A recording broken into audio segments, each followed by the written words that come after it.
I am Blaire Penry. I am the 2024 Washington State Teacher of the Year. This project, I'm really excited. I'm going to be working with 3 different teachers at 3 different levels, so elementary, middle, and high school, and their students, and really getting a chance to dive in and showcase what is just amazing about their classrooms. What are students experiencing in classrooms that are doing that really well? And so through this project, we're gonna be able to highlight those strategies, those best practices, and also just show the happiness that comes from learning in an environment, in a community where students are able to be their authentic selves.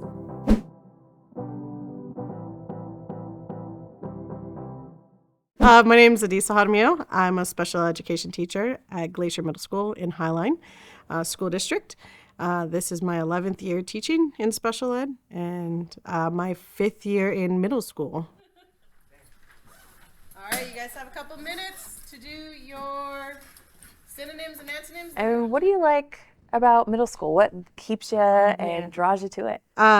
The kids' personalities, watching them grow into like from the elementary kids, like not really knowing about anything, and then coming into middle school and truly finding who they are as themselves and like helping them foster that growth. It's really fun, and their sense of humor is hilarious, and it's great. Yeah, keeps me on my toes. What are some of the ways that you bring that outside world, their world, into the classroom? I start with a lot of posters, culturally diverse posters that represent myself, but also the kids of the school. And then, like, as I have kids that are like might not be represented, I try to bring that representation in, along with the books that we have. We try very intentionally to get books that like have those culturally diverse. We also have Spanish books because I have Spanish readers in here as well, so that they can see that their cultures are in here. When they first start in 6th grade, I send home a flyer, like a parent questionnaire, family questionnaire, to like ask them different questions, like what languages do you speak at home? Like what are things that are important to your family, your community? What would you like us to know about your kid outside of school? And like, are there any customs, traditions, stories, songs that are important to your family? And like, so I then try to incorporate those, weave those in some way, somehow, when they bring them in. Some vocabulary words to help you. Can you talk to me about how you incorporate student voice into your classroom? Besides like student choice, when we're doing different activities, when we are doing like examples, like for when we're doing our ELA and we're citing text evidence, we'll talk about like, okay, do we want to do it as a group, like to find our claim or our intro, or individually? And more often than not, they want to do it as a group, so they can kind of get that idea mind ball going. And so then I'm like, okay, what do you think the theme is in this text? And so then like different kids get to voice what they think the theme is, and then we come up with one united one. And then obviously when they get to doing it themselves, they get to choose if they want to use the one we came up with or come up with their own.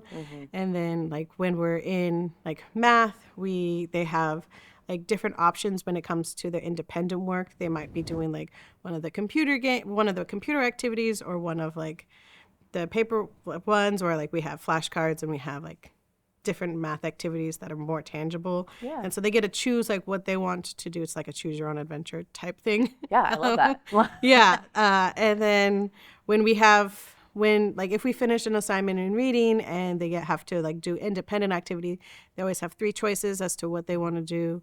When we do read alouds, we've talked about like what read alouds would be interesting to you. We've done like stories from around the world, and then like some of the kids are like, oh, can we read like this, that, or the other? And so if we are able to incorporate it and get it in, then they have their voice, and they can always talk to me or Mr. John, my para, and like we teach them to advocate for themselves, and then they end up advocating for themselves and others, which is great. Yeah, and that then, ownership, right? Like that ownership of learning. Yeah, and so it's really great because then they might advocate for themselves to me for something that they need in another class. And so then I help them either like facilitate a conversation with the teacher, or I just like tell the teacher, depends on what the level of comfortability is for the kid, and we talk about it. Thank you. Another thing with student advocacy is like I've talked with them about their IEP goals and their accommodations and like things that they've had before. And I'm like, hey, is this still applicable? Like, is it still something you want to use, or do you want it to be removed?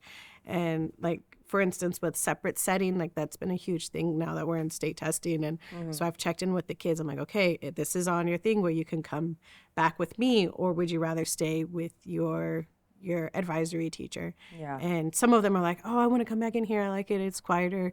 And then others are like, I want to stay with my class. I'm like, okay, that's fine, you like, that's your choice. And like, we'll let it be. So it's always fun. And I always check with them multiple times because, you know, things change like as they become comfortable or not as comfortable with the teacher and the dynamics of the gaining class. skills, right? Like they're gaining skills in your class, and then they're building on those skills in other classes. And so it makes sense that those check-ins are necessary. Yeah, you're rocking it. You're growing. What's the title? Article 1. Article 1. So we have articles, we have the preamble and the article. For new teachers starting right, their school year, what's one piece of advice that you'd give them?